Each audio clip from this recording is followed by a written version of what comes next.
Hi everyone, and welcome to Let's Win, where you'll receive God-filled encouragement that will help you live and lead with a victory mindset.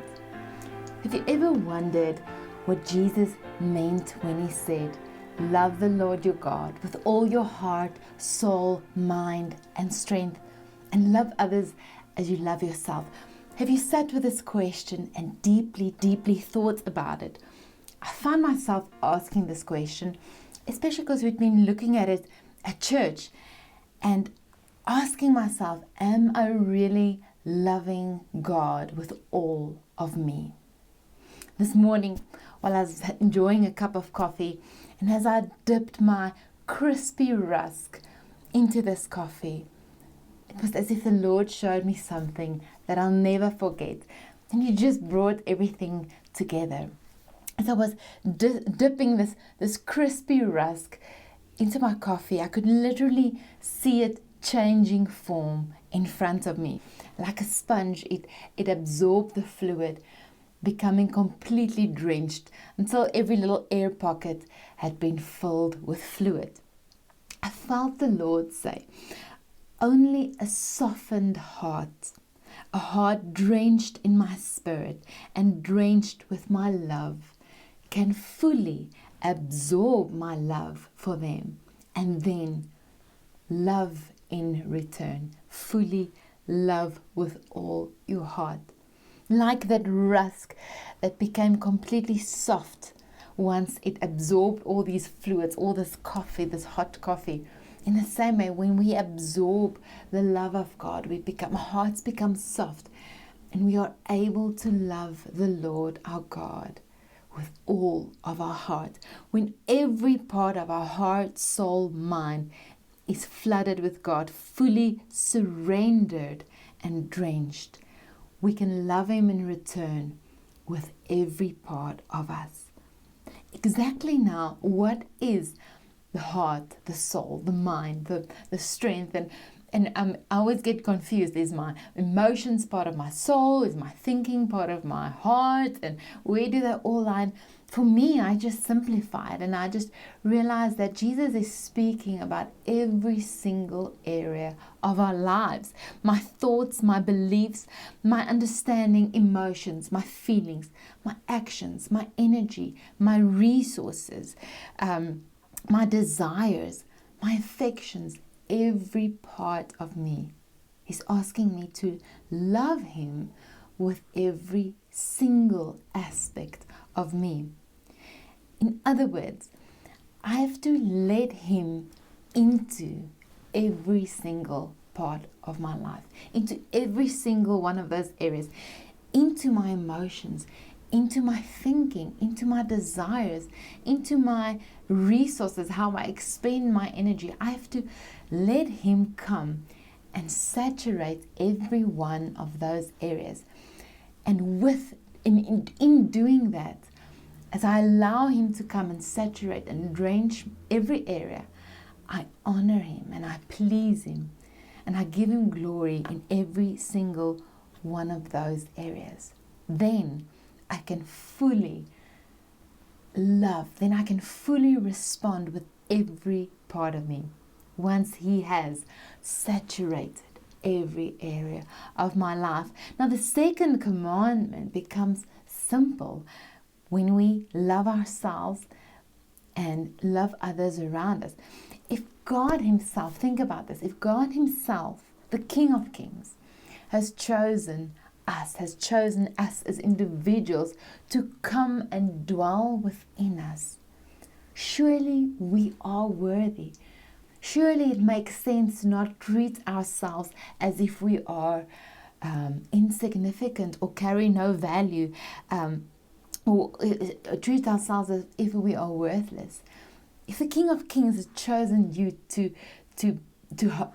to host Him, we have worth, we have value. Think of it this way.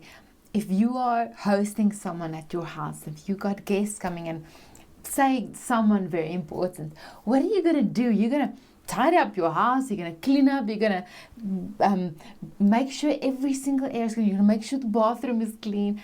and you're going to serve up your best dish. You're going to get the best recipe that you have, put everything together and give your absolute best to host this person. And in the same way, because I'm hosting God, I can and should look after this space in which I host Him. And because we're filled with God's love, like that, drenched and being soaked with God's love, we have a light, a goodness that is inside of us, something that is pure and holy living inside of us. And it becomes easy to love yourself when we have that understanding. When I'm filled with love and I'm filled with Him, I can love myself. And now, because of this love that is inside of me, I have something to give. I always have something to give, because God's love never fades. It never runs out, and it has no end to it. Unlike our own flesh, our own deeds and exhortations and striving that comes to an end when we try in the flesh, when we try and love others in the flesh, when we're trying to strive and love people around us with our own strength. That runs out, that leads to burnout, it leads to exhaustion. But when we're tapping into the love that is alive inside of us, we will always have something to give. And here's the thing, the Bible says Christians will be known and recognized by others, seen by others, by the love that they have for each other. This means it has to be transferred, right? It has to be transferred from one person to another. There has to be an exchange of love that can be seen. And if you want to know what that looks like, you can go read 1 Corinthians 13, all about what love is and what love looks like. But it becomes exciting when we understand the fact that I don't have to manufacture love. I don't have to manufacture it in my own strength. When I'm trying to manufacture love, it's simply good deeds, empty deeds that could possibly have the wrong intentions or the wrong motives. And this is what leads to weariness. This is what leads to a burnout. See, often we want to give of ourselves and have something in return. We love in order to receive something. And that's not genuine godly love. That's not the love of God that is alive inside of us. A love that gives purely to receive, or even a love that comes from obligation, or that comes from a sense of being guilty or feeling guilty. That's or fear.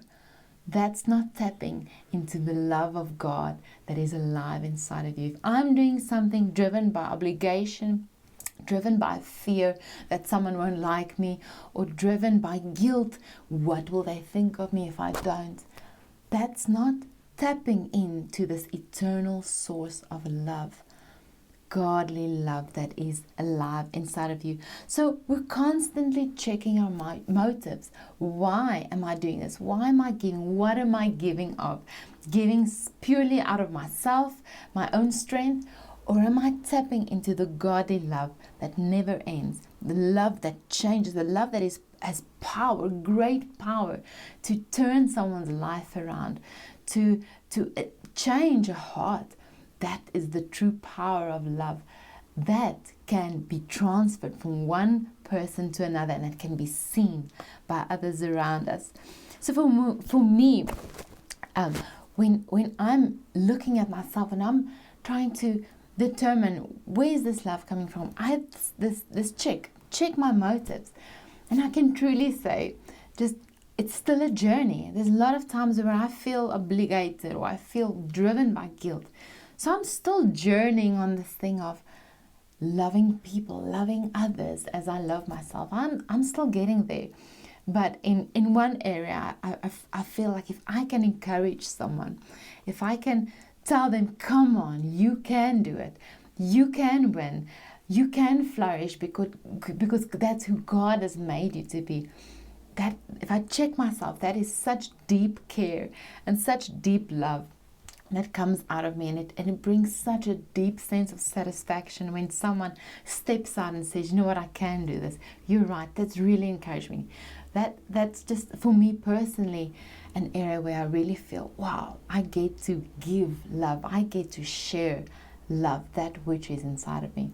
And I believe when someone experiences genuine love, it's like they have an encounter with Jesus through you. They feel, they get a glimpse of Jesus. They feel a glimpse of God's love through each and every one of us.